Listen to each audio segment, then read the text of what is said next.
Yun. Grabe.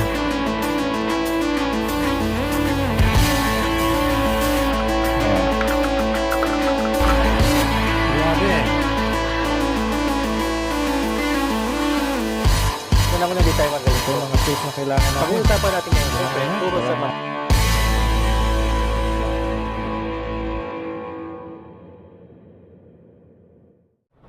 Hello guys, ang maulang umaga sa inyong lahat. So papakita ko sa inyo guys na meron akong napapansin dito sa aking preno na kapag nag full stop ako mag brake, merong lumalagit-ngit na parang hindi naman siya squealing sound, ano, para siyang vibration sound. So for example, nandito ngayon tayo sa neutral, no? Pagka ginawa ko yung drive, nilipat ko siya sa drive, lalagit-ngit siya, no? O kaya sa reverse, kasi nakatapak tayo dun sa ating brake. So sana marinig ninyo, ha? Yan, narinig nyo ba? Ulitin ko, no? Reverse. Yun, yung lumalagit-ngit na yan. So kapag umandar tayo, tsaka nag-brake, upon braking walang squealing sound. Kapag pepreno lang, pagka full stop lang, ayan, pepreno na ako nyan. Pag full stop, ayan, di masyadong marinig, no? Yun, may counting squealing siya, may counting vibration noise. No, meron ako mga theory kung bakit tumutunog yan. Una, baka madumi yung rotor natin, kailangan ng linisin. Kasi pansin ko sa likod siya, oh. Or manipis na yung lining niya, yung brake lining. So yun yung titingnan natin sa video ito, no guys. So samahan nyo ako, diagnose natin yung ating preno para mawala yung noise na yan, ano. Okay, ito ngayon tayo sa ating garahe guys, ano. So naka-jack stand na yung ating sasakyan. Tinanggal ko na yung mga gulong sa likuran. So nasabi ko nga kanina na ang problema ay ang ating rear brakes, no. Kapag pumipreno ako ng full stop, meron siyang tunog na parang lagit-ngit na bakal, ano. Pero pag pipreno ako habang tumatakbo, pag may minor ako, wala namang squealing, walang noise siya kapag full stop lang. So ibig sabihin kapag naka-depress yung brake, yung pad natin, kumakapit dun sa rotor, saka siya nag-i-squeal. Okay, so diagnose natin ngayon yan guys, ano. So ito yung ating rear brakes natin. So makita nyo, hindi siya drum brake, ano rin siya, disc brake din siya. So ito yung ating caliper, ito yung brake lining natin. So mga dahilan guys, kapag tumutunog ang brakes ninyo, ang isang dahilan yan, manipis na yung ating brake lining, yung brake pads ninyo. So chinek ko siya, hindi naman siya manipis, no, medyo makapal pa siya, hindi pa tumatama yung indicator niya dun sa rotor. So mamaya try nating linisin yung brake pad, kiskisin natin para maging malinis siya, no, mawala yung mga bato-bato doon sa brake pad, baka yun yung nagkukos ng ingay. Tapos mamaya kikiskisin din natin itong rotor natin, brake rotor natin, kasi minsan tumutunog yan kasi yung edge nya, itong pinaka edge nya ay protruding na. Ibig sabihin nakalawit na siya, no, kaysa dito sa mismong disc, sa mismong rotor. Kasi ito naman ang napupudpud, hindi itong gilid. Kaya ang gagawin natin, kiskisin natin ito. Okay, so yan yung isa pang gagawin natin mamaya. Ang isa pang reason kung ba't nag-squeal, no, tumutunog ang brake, itong dash shield natin. So nakita naman natin, no, yung dash shield naman natin, hindi naman tumatama sa ating rotor. So hindi yan ang problema. So isa pang gagawin natin, linisin natin, tapos lulubricate natin. Kasi isa rin yun sa mga problema kung bakit nag-squeal, bakit tumutunog ang brake, yung lack of lubrication. So yun yung tatry natin na gawin dito sa ating brakes, sa rear brakes natin. Sana maayos natin, hindi na siya tumunog. So ito yung mga kailangan natin guys, So kanina bumili ako ng aftermarket na rear brake pads natin, brake lining. So Bendix ito. Mahal kasi yung ano guys, mahal yung original. So aftermarket na copy yung binili natin. Marami naman gumagamit ng Bendix, tsaka kasyang-kasya ito dun sa ating caliper. Okay? So baka sakali lang ano na brake pads yung problema. Papalitan natin siya ng brake pads. Pero nakita ko kasi kanina makapal pa yung ating brake pad. So try natin ano mamaya. So sandpaper. So ito ay 80 grit. Brake cleaner, gloves. Tapos may metal brush tayo. Kailangan din natin ng ratchet, tsaka ng 14mm na socket.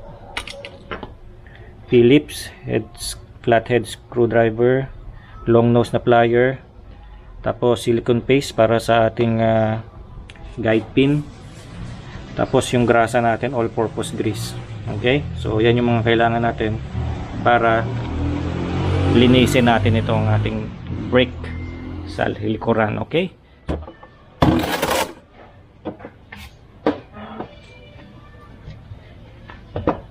so ang gagawin natin guys, una no, sprayan muna natin ng brake cleaner.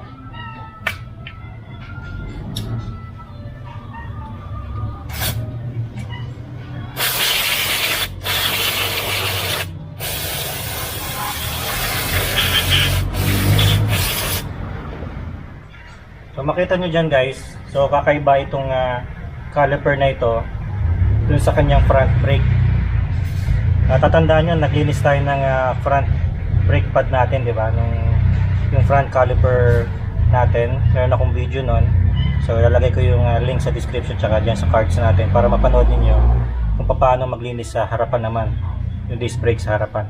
Ngayon dito sa likod, itong rear caliper brakes natin, medyo iba siya, no? Magkaiba siya ng procedure ng pagtanggal ng brake pad. So makita nyo, meron siyang mga clip dyan, no? Metal clips. So yan muna tatanggalin natin, yung mga clips na yan. Pagkatapos tatanggalin natin tong pin na ito, yung dalawang pin. Itong mga clips na ito, nakasuot yan dito sa pin na ito, itong dalawang metal pin na ito, para hindi siya malaglag, para hindi malaglag yung brake pad ninyo. Mapapansin nyo rin guys dito ano, na yung ating piston, itong piston natin, nakalabas na siya ng kaunti ano.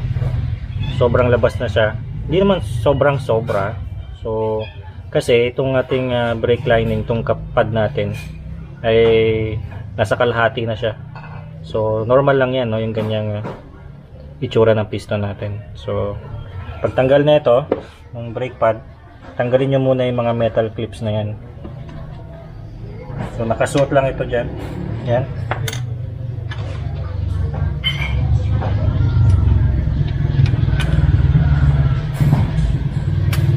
Yan. Ito yung isa. Dito yan. Yan.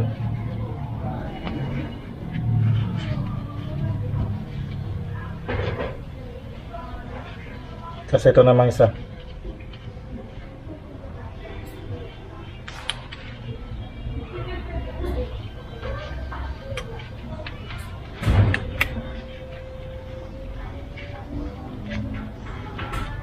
Tanggalin niyo muna itong isa.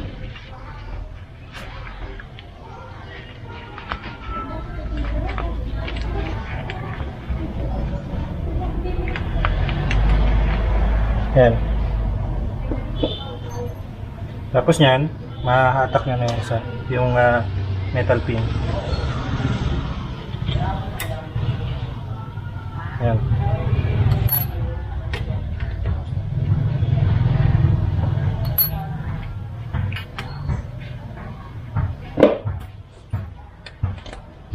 Okay. So maigpit yan guys, ano? Hindi nyo yan basta-basta matatanggal. Ang gagawin ninyo, hulugan nyo to. Itong guide pin nya. Kasi yan yung nag-hold sa caliper. Yan yung pinaka-bolt ng caliper, no? So ito na. Ito. Tsaka itong sa baba. Yan. So magkabila lang yan. Sa taas tsaka sa baba. Gamit kayo ng 14mm.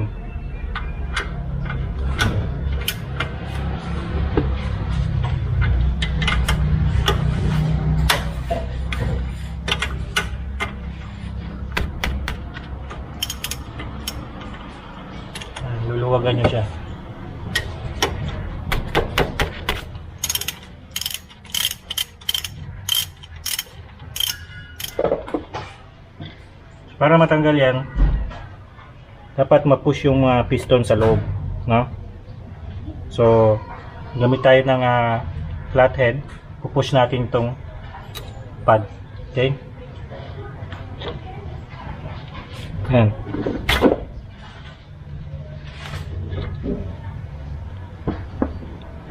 Diba?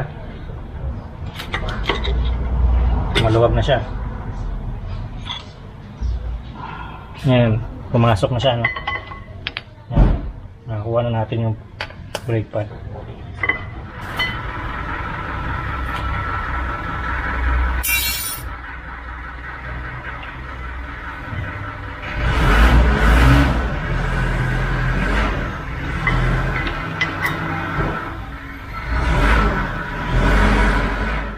Tanggalin natin tong caliper guys, ano? So tanggalin niyo lang yung bolt para malinis natin yung rotor. Malihan natin. Ito yung bolt. Mamaya yung bolt lalagyan natin ng silicone paste. Ito yung isa. Lagyan lang muna natin, sabit muna natin dito. Huwag niyong pababayaan yan kasi yung brake line niya. So ito yung ating rotor.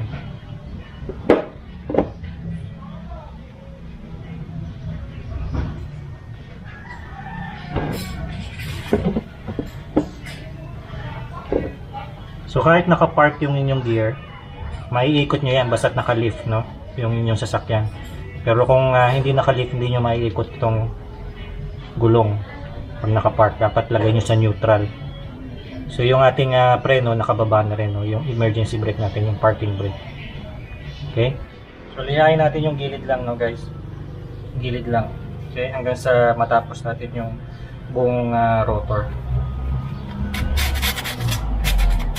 Kung meron kayong power tools, mas maganda. Wala ako eh. Kaya mano-mano.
Hugasan natin to guys, no? Itong brake pad natin tsaka yung mga pin. Okay? Mamaya lalagyan natin yan ng grasa.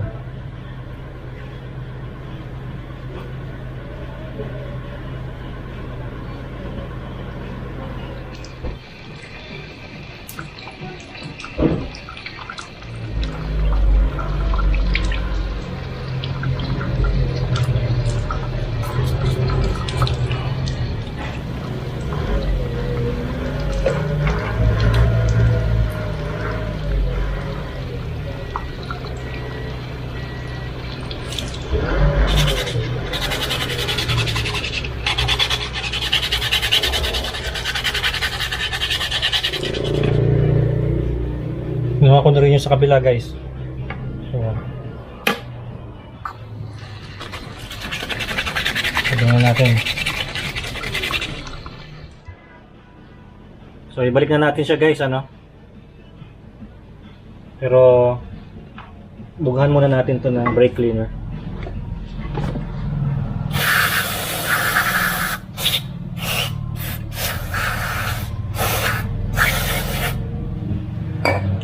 Right. Gamit tayo ngayon ng grasa, no guys. Lagyan natin ng grasa. So, ganyan.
So itong mga metal pin na ito, may butas yan guys, no?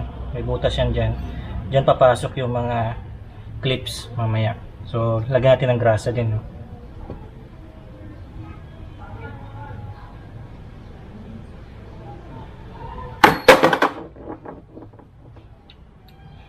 Ayan.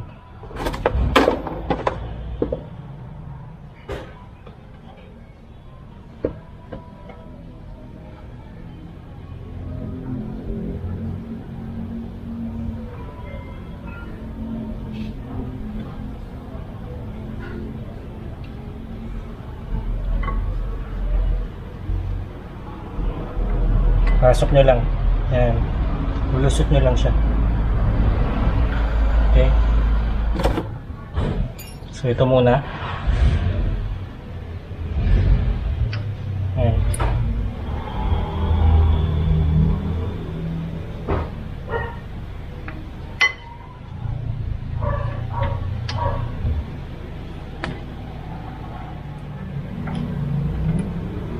Ayan.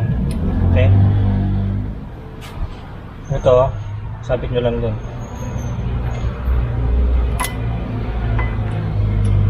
Ayan.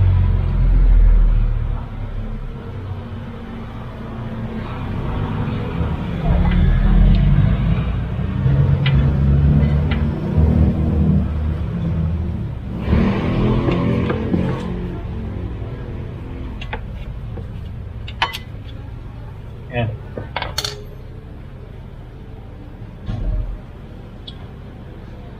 Ito naman pag ganyan, okay? Ayan, sasabit nyo dito.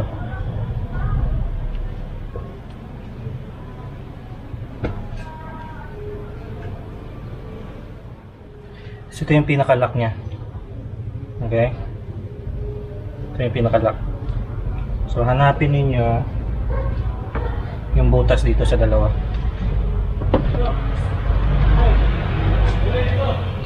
Ayan.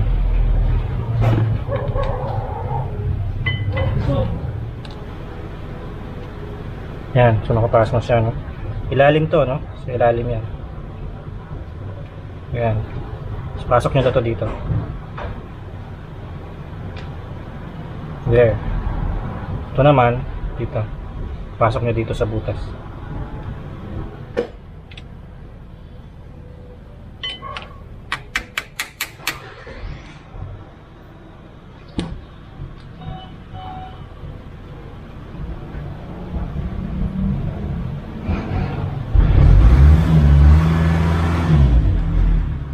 So, ipitan na natin yung ating bolt.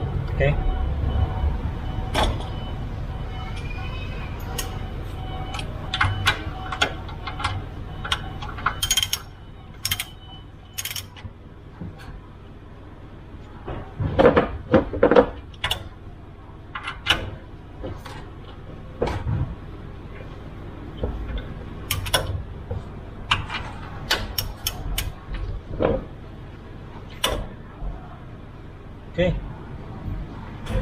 tapos na ano. Kung magpapalit kayo ng brake pad ng likuran, ng rear brakes ninyo, ganun lang magpalit guys, no? Simple lang.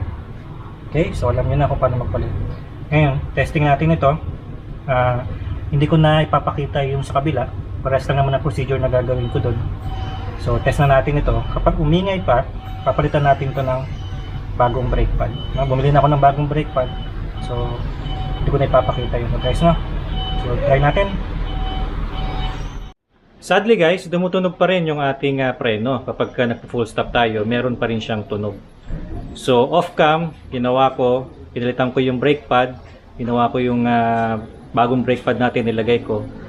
And sadly pa rin, tumutunog pa rin siya, no? So, hindi brake lining ang problema. So, off cam, marami yung ginawa. Binalik ko ulit yung stock na brake pad kasi makapal pa naman siya. Tsaka mas gusto ko yung stock na brake pad. So, anong gagawin natin? So, susunod, papakita ko sa inyo, papa-resurface tayo ng rotor, no? Yun ang nakikita kong dahilan na kung bakit tumutunog. Kasi kapag nakakompress yung caliper, saka lang siya tumutunog. So, okay naman yung brake pad natin. May bago tayong brake pad, okay naman siya. So, sa tingin ko, yung ating rotor, papa-reface natin yun, no? Papa-resurface natin yun para maging makinis siya ulit. So, papakita ko sa inyo yun guys, ano?